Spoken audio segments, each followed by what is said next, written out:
अमेरिकी सदर Donald Trump का आज रात ईरान पर हमले मौखर करने का ऐलान। ट्रुथ सोशल पर बयान में कहा कि ईरान के खिलाफ तयशुदा हमले और बमबारी को मंसूख करता हूं। ईरान की आला क़यादत के साथ बातचीत के बाद हमले मौखर करने का फैसला किया। अमेरिकी नाकाबंदी मुआहदा मुकम्मल होने तक जारी रहेगी। दावा किया कि फ़रीक़ैन ने मुआहदे के हतमी नुकात की मंजूरी देती है। America, Israel, Saudi Arab, UAE ने नुकात मंजूर किए। Qatar, Turkiye, Pakistan, Bahrain, Kuwait, उर्दन और मिस्र भी शामिल। मुआहदे पर दस्तखत के वक्त और जगह का ऐलान जल्द किया जाएगा। इससे पहले ट्रंप ने ईरान पर आज फिर ताकतवर हमला करने का ऐलान किया था। अजीम ईरानी कौम किसी के सामने झुकने वाली नहीं। इस जंग में ईरान ने नहीं, अमेरिका ही सरेंडर करेगा। ईरानी कौमी सलामती कमेटी के तर्जुमान इब्राहिम रज़ाई का सदर ट्रंप को दो टोक पैगाम।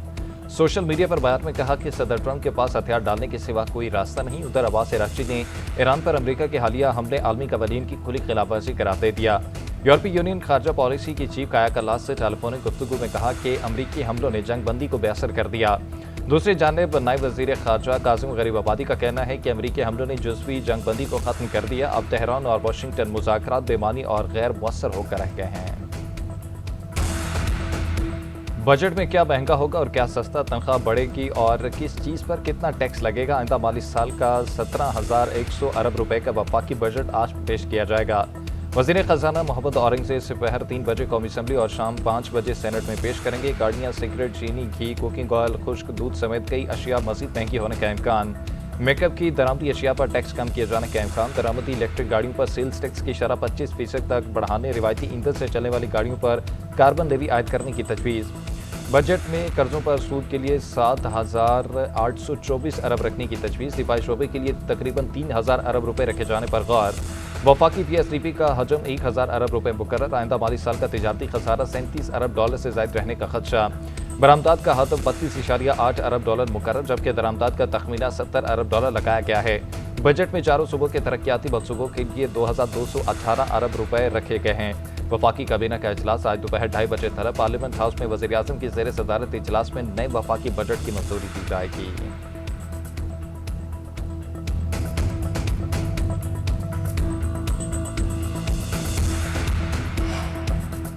मुआशी तरक्की की शरह हदफ से कम रही। GDP ग्रोथ हदफ से कम रही। हदफ 4.2% था, ग्रोथ 3.7% रही। वज़ीर ख़जाना मोहम्मद औरंगज़ेब ने इक़्तिसादी सर्वे पेश कर दिया। कहा, मशरक़ वस्ती की सूरत हाल पैदा न होती तो GDP ग्रोथ 4% से ऊपर जाती। बरामदात में कमी की वजह चावल और चीनी की बरामदात में 1.5 अरब डॉलर की कमी है। इक़्तिसादी सर्वे दस्तावेज़ात के मुताबिक तालीम, ज़राई शोबे और अहम फसलों की ग्रोथ हदफ से कम रही। अहम फसलों के ग्रोथ का हदफ 4.7% था, लेकिन सिर्फ 0.65% ग्रोथ हुई। ज़राई शोबे की इशारा नमू का हदफ 4.5% था, लेकिन सिर्फ 2.89% रही। वज़ीर मनसूबा बंदी एहसन इकबाल बोले कि हम बरामदात पर मबनी मईशत नहीं खड़ी कर सके। तरक्की की बुनियाद पॉलिसियों के तसलसल और सियासी इस्तेहकाम में है।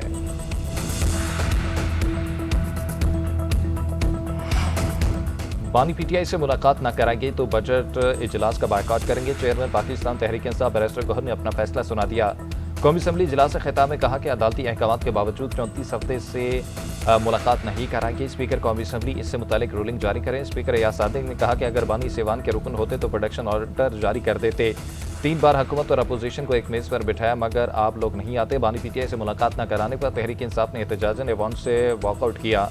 मीडिया से गुफ्तगू में बैरिस्टर गौहर ने कहा कि आइंदा माली साल का बजट अवाम दोस्त नहीं होगा। पहले ही महंगाई ज़्यादा है, अवाम को रिलीफ मिलना चाहिए। वज़ीर आज़म का भी काम है पार्लियामेंट आएँ, लोगों की बातें सुने और जवाब दें। ये अगर हकीकी जमहूरी हुकूमत होती तो पार्लियामेंट को नज़रअंदाज न करती। लीडर की रिहाई के लिए एहतजाज जरूर करें, लेकिन इदारे को बेतौकीर न किया जाए। वज़ीर दिफा ख्वाजा आसिफ का कौमी असम्बली में PTI को मशवरा। कहा, आसिफ जरदारी, नवाज शरीफ, शहबाज शरीफ, मरीम नवाज और बाकियों ने सजाएं काटी। हमने सिस्टम को दाव पर नहीं लगाया। 2.25 साल में कार्रवाई का महवर तहरीक इंसाफ के लिए इनके लीडर हैं। ये अवाम की कार्रवाई में हिस्सा नहीं देते। इस इदारे को भी एक शख्स के लिए निशाना बनाया। इनके रवैये दुरुस्त नहीं। वज़ीर आज़म ने पाकिस्तान रेलवेज़ में जामे इस्लाहात के लिए स्ट्रेटेजिक रोड मैप की मंजूरी दे दी। पाकिस्तान रेलवेज़ को निजी शोबे की सरमायाकारी को पब्लिक प्राइवेट पार्टनरशिप के जरिए फ़रोग़ देने की हिदायत। पाकिस्तान रेलवेज़ में इस्लाहात से मुतल्लिक़ अहम इजलास में शहबाज शरीफ ने कहा कि पाकिस्तान रेलवेज़ में सफ़र माल बर्दारी के लिए नकलो हमल का महफूज सस्ता जरिया बनने के भरपूर इस्तेदाद मौजूद है। फ्रेट सर्विस रेलवे निज़ाम की रीढ़ की हड्डी की हैसियत रखती है। माल बर्दारी के शोबे को तरजीही बुनियादों पर फ़रोग़ दिया जाए। फील्ड मार्शल सिद्धार्थ मुनीर से तुर्क आर्मी कमांडर की मुलाकात। GHQ में होने वाली मुलाकात में पेशा वराना दिलचस्पी के अमूर, इलाकाई सलामती और दो तरफा दिफाई ताउन को बढ़ाने पर तबादला ख्याल। फील्ड मार्शल ने दोनों ममालिक के दरमियान गहरे तारीखी, सकाफती और तजाफिराती ताल्लुकात पर रोशनी डाली। GHQ आमद पर मुअज़्ज़ज़ मेहमान को चाको चौबंद दस्ते ने गार्ड ऑफ ऑनर पेश किया। तुर्क कमांडर ने नेवल हेडक्वार्टर इस्लामाबाद का भी दौरा किया। एडमिरल नवीद अशरफ से मुलाकात में मैरीटाइम सिक्योरिटी समेत अहम अमूर पर बातचीत की गई। तुर्क मेहमान की एयर हेडक्वार्टर में air chief marshal Zaheer Ahmed Babar Sidhu से भी मुलाकात, दो तरफा फौजी ताउन और पेशा वराना दिलचस्पी के अमूर पर बातचीत की गई। मुअज़्ज़ज़ मेहमान ने पाकिस्तान की मुसल्लह अफवाज की पेशा वराना महारत को सराहा और इलाकाई अमन व इस्तेहकाम के लिए पाकिस्तान की खिदमत का एतराफ़ किया।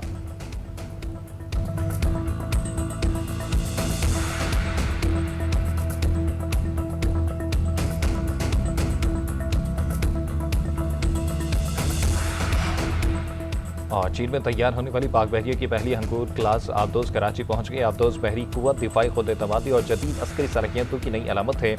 PNSM हंगूर की आमद से पाक बहरिया की फ्लीट में जिद्दत आएगी।